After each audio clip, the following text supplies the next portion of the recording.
Today, the first of 26 victims at Sandy Hook Elementary School will be laid to rest. 2 6-year-old boys. It's unfathomable. I don't understand it.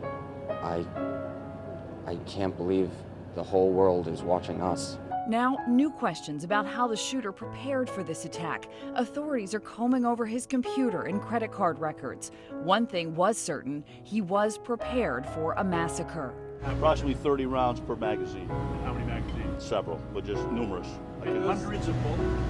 Hundreds of bullets, yes. And President Obama pledges the prayers of the nation and to do whatever it takes to prevent more mass shootings. We can't tolerate this anymore. These tragedies must end.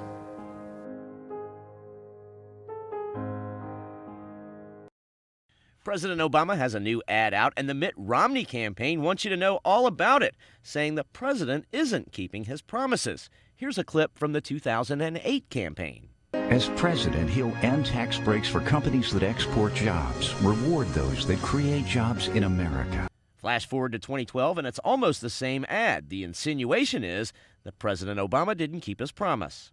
President Obama believes in insourcing.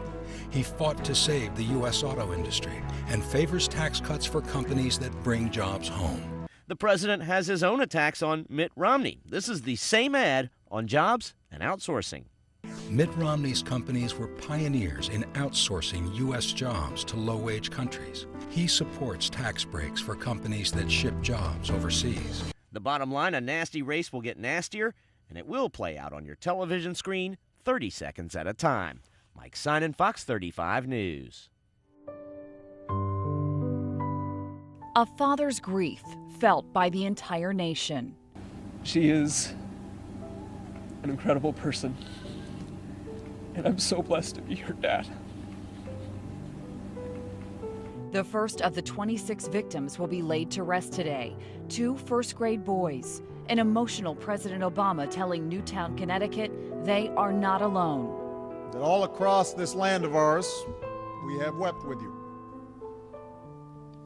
We've pulled our children tight. And you must know that whatever measure of comfort we can provide, we will provide. And as schools here and across the nation ratchet up security today and police dig into the gunman's history, there are already calls for new gun laws. You have to start to question whether assault weapons should be allowed to be distributed the way they are in the United States.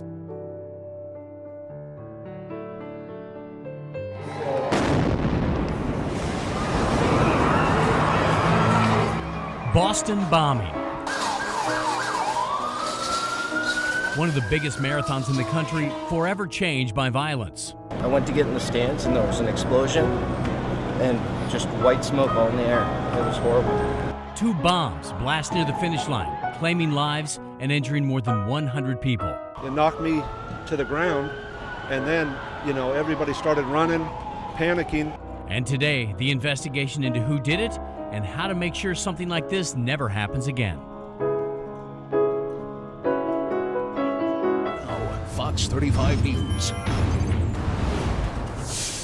Central Florida public schools in a huge financial pinch. Our schools are in crisis, and local leaders are putting just about everything on the chopping block.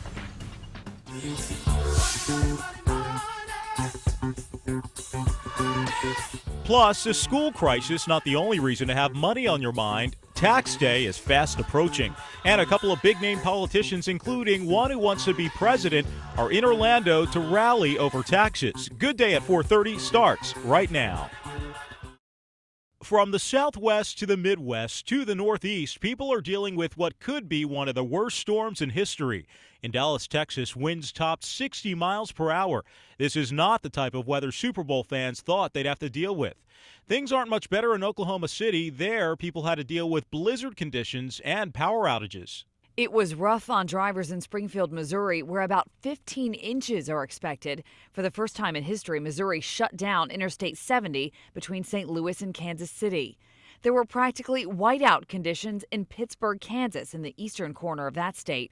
The governor declared a state of emergency and shut down the state government.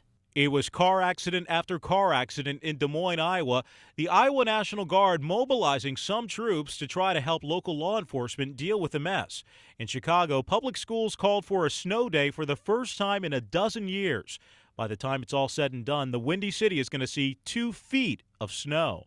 In the Big Apple, snow followed by freezing rain is sure to cause a lot of problems. Statewide, there are 1,400 snow removal trucks ready to go. And Boston is dealing with a 1-2 punch. About 8 inches of snow fell yesterday, and now a second storm could drop freezing rain, sleet, and another foot of snow today. It is 8:51 right now, and we have some breaking news that we have to tell you about this morning. We have just learned a small plane has crashed into a house this morning. When firefighters got to the preserves at Lake Monroe, they found this hellish nightmare. 2 houses burning out of control. The NASCAR plane had smoke in its cockpit. It came in from the bottom left here, clipped the trees, showered debris everywhere. Then it slammed into one house and cartwheeled into the other. 5 people died. Dr. Bruce Kennedy and NASCAR pilot Michael Clem in the plane. Janice Woodard and her 6-month-old son in the first house. 4-year-old Gabriella Deschat in the second. No, don't let it be them. They don't deserve it. They don't deserve to lose Gabby. They don't deserve to lose Gabby. That's their baby. Gabby's father and 10-year-old brother Daniel were horribly burned but somehow survived. So much tragedy visited on this neighborhood in an instant. But on such a densely packed street, it really could have been a lot worse. It could have happened to me right there. You see that everybody's so close to my house. Could have happened to me, could have happened to anybody else, man. You know, I'm glad God loved me, man. I'm safe.